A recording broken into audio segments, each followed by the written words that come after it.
If your coffee doesn't taste as good as it used to, it might not be your coffee. It could be your machine. Over time, coffee makers build up two things inside of them. The first is mineral buildup from water, and the second is coffee residue, oils, and buildup from the coffee itself. And the problem is most people only clean one of those or don't clean either at all. So your machine keeps running, but it's not running the way it's supposed to, which is why your coffee can start to taste off, look weaker, or even brew slower. And this is the part a lot of people don't realize. These are two different problems, and they need two different solutions. For mineral buildup, you need a descaler. And for coffee oils and residue, you need a coffee cleaner. And if you're only doing one, you're only solving half the problem. This is when I reach for the Barkeeper's Friend coffee cleaner and their descaler. The descaler is what removes the mineral buildup inside the machine. And the coffee cleaner breaks down the oils and residue left behind from brewing coffee. So using both of them is what gets your machine fully clean.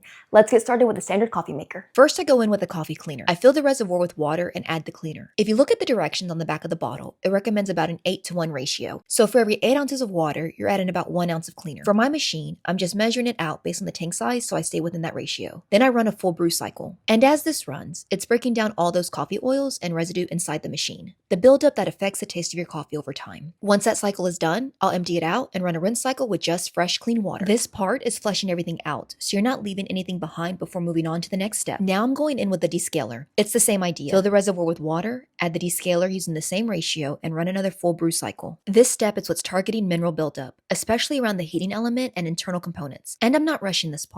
I'm letting it run all the way through so it can fully do its job. Once that's done, I'll follow it with another rinse cycle to flush everything out. And after doing both of these steps, you'll notice your machine runs smoother, it brews more evenly, and your coffee starts tasting cleaner again. Now for a Keurig or single serve machine, it's the same concept, just a slightly different setup. I start with the coffee cleaner. I fill the reservoir with water, add the cleaner using the same 8-to-1 ratio from the bottle, and then run brew cycles without a pod. You're not just running this once. You want to keep running brew cycles one after another until the entire reservoir is empty. So I'll use the largest cup setting and just keep pressing brew until all that solution has moved through the machine, because that's what allows the cleaner to actually travel through the entire system and break down that buildup inside. Once that's done, I'll refill the reservoir with clean water and run another full set of brew cycles to rinse everything out. Again, the same idea. Keep running cycles until the reservoir is empty. Next is the descaler. I do the same process. Fill the water reservoir, add the descaler using the ratio on the bottle, and I run multiple brew cycles again until it's empty. And this is important. You don't want to stop halfway through. You want all that solution to move completely through the machine. When it's done, I'll follow it with one more rinse cycle using fresh water. So again, multiple brew cycles all the way until the reservoir is empty. Even though these machines are smaller, they still build up the same residue and mineral deposits over time. So skipping either step can still affect how they perform. Now when it comes to a Breville, this is where things are a little different. These machines have a built-in descale system, so instead of guessing, you want to follow the machine's process. I'll add the descaler first, then fill the tank with water, but only to the descale line, not the max line. That part is really important because the machine is programmed to use that exact amount of liquid during the cycle. So you don't want to overfill it or go past that line. Then I start the descale cycle and let the machine run completely. And I'm not interrupting it or cutting it short. I'm letting it finish fully. Once the descale cycle is done, the machine will prompt you to start the rinse cycle. So I empty the drip tray, put everything back in place, and then start the rinse when it tells me to. And the machine handles the rinse cycle on its own. So you're not guessing, you're just following the steps it gives you. When it comes to the coffee cleaner on a machine like this, I'm not running it through the system. Instead, I'm using it on the removable parts. Things like the portafilter, the basket, and the milk pitcher. I'll mix the cleaner with some water and let all those parts soak, because this is where a lot of the coffee oil buildup actually sits. Then I'll give everything a light scrub if needed, rinse it clean, and dry it. And this is a really important distinction. The descaler is for the inside of the machine, the coffee cleaner is for the parts that come into direct contact with coffee oils. Now, a few common mistakes I see when it comes to cleaning a coffee maker is only descaling and skipping the coffee cleaner. That removes the mineral buildup, but it doesn't remove the coffee oils. And second, waiting too long between cleanings. The longer buildup sits, the harder it is to remove.